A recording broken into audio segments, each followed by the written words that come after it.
Hi guys, this is A. This is Jay. And this is Kitty. Good morning! Good morning. Today, Sunday. So, mag-aano naman kami ngayon. Badminton. Yep. Sa Saskatoon Fieldhouse. Yeah, badminton pero si Kitty magbabike siya. So, it's malapit lang yun dito. Si Kitty naman, dinala namin yung balance bike niya. Yeah. Para makapag-bike siya dun sa... Sorry. No. Listen. Kitty fix your Oh, Kitty fix your your cup hat. tatapon pala siyang basura. Fix Kung your bumit mo cup. ito na, makakala binibidyohan siya. Fix your cup.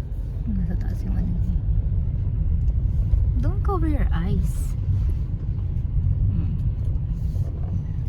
Very good. Ayun, nagdala kami ng ng balance bike para kay Kitty para makapag-bike siya dun sa sa track and field na yung pang oval ganun. Yeah. Ayun. First time namin dun sa Saskatoon time namin. Fieldhouse. Yeah. So magkano ba yung rent sa badminton court? Ayun. 10.45 per hour. Mga ganun, 10:45. Yata. Bukod pa yung admission rates for adult kids. I think 5 and below free siya. 5 years old and below. Yun, ano pa bang babayaran? Yan, dadala kayo ng sarili nyong raketa, shuttlecock, and what else? Actually, madami dun. Ano pa bang ibang courts? Track and field, badminton court, basketball, not sure. Depende. Sa Saskatoon Fieldhouse, hindi ko alam kung merong basketball. Yeah, tapos may child minding sila. Pero nung tinawagan namin, hindi kasi updated yung website. So, Alam mo na yung child minding. so yun nga, child minding, parang pwede nyong iwan yung, hindi parang pwede nyong iwan, meron siyang facility na pwedeng iwan yung mga bata. May magbabantay dun Tas sa mga magbabantay. bata habang nagpa-participate kayo sa mga activities. Kunwari, habang naglalaro kayo sa sa badminton court or nagja-jogging kayo, ganyan.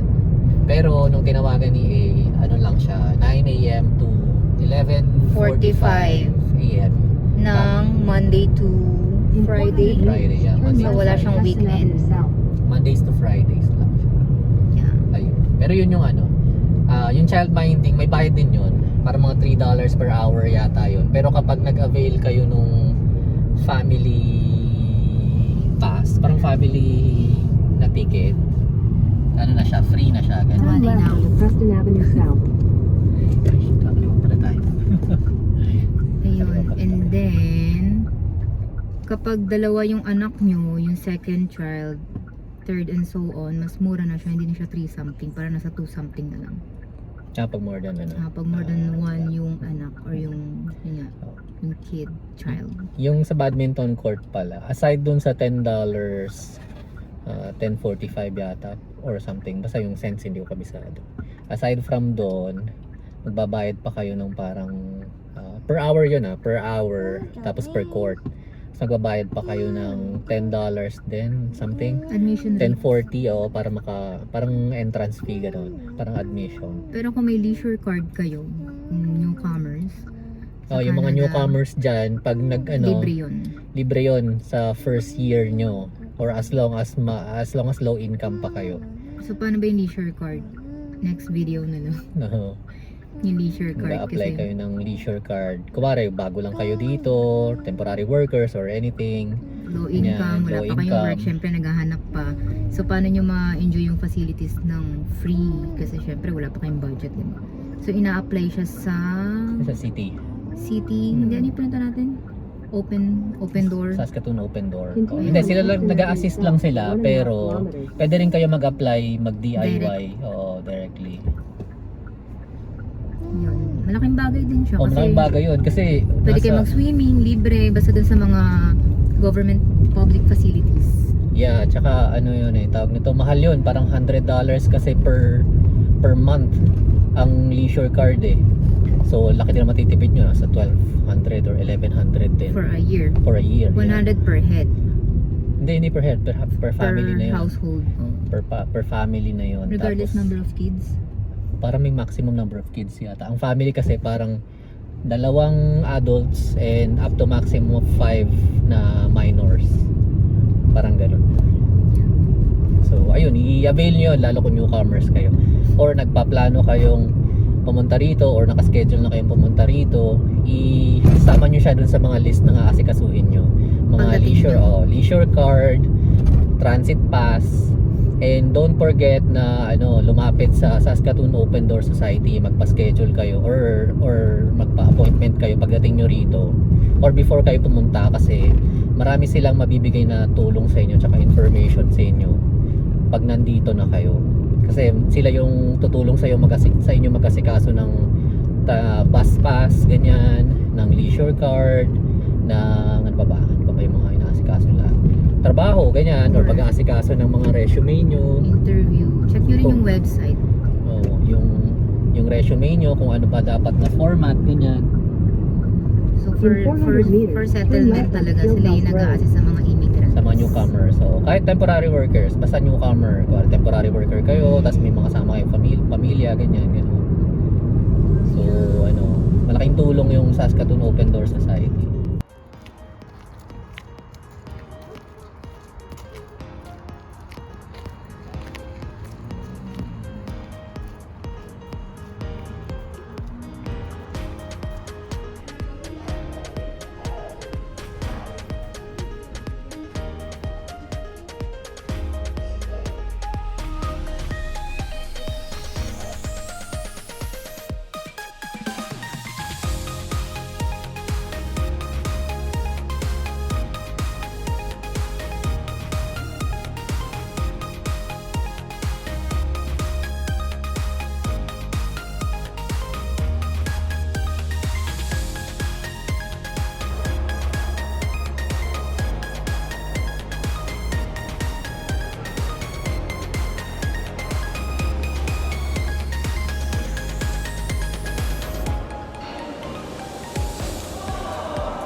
Ay, ba?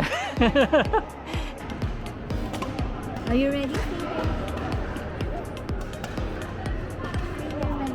2, 3, 1. Ito lang. That's it.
Akin na muna.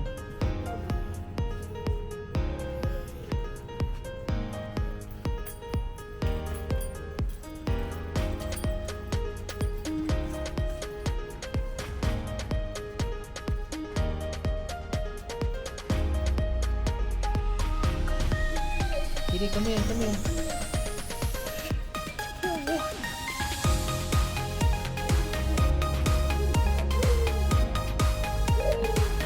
Baka maano siya yung sa glass.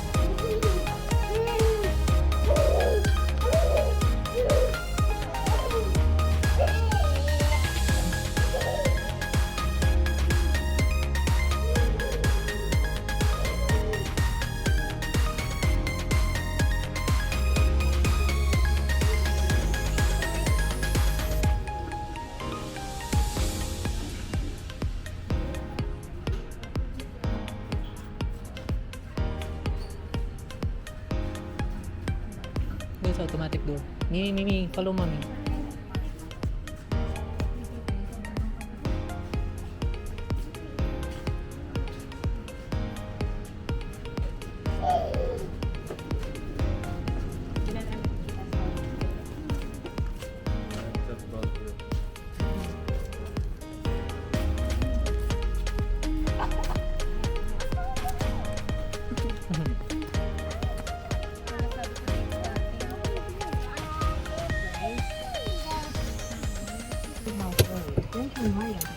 Okay.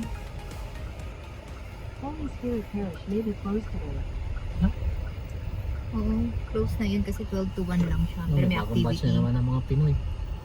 Yung Hi! badminton din. So, tapos na kami mag-badminton.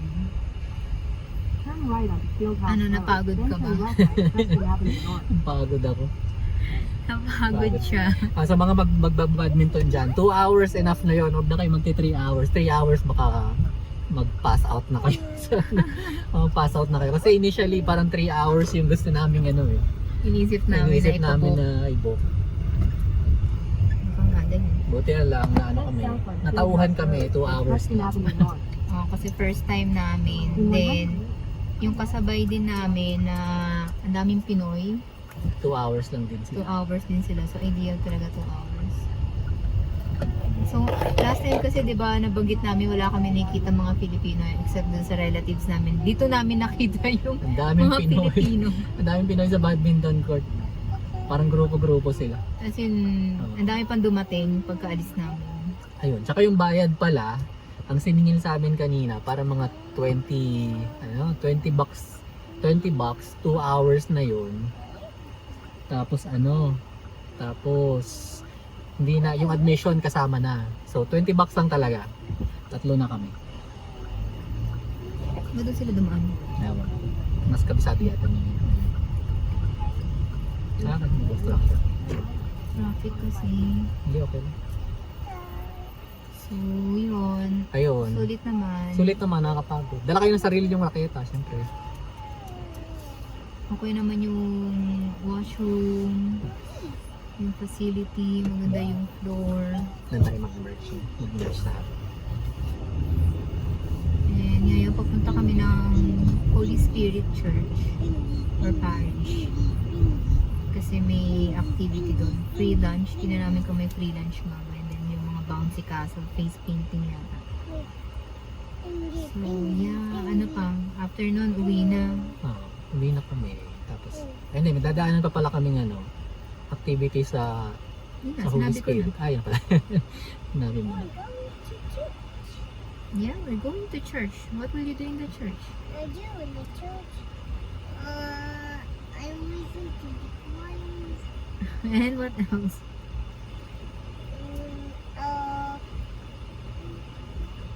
Listen to the trees. And you sit beside and you behave and stay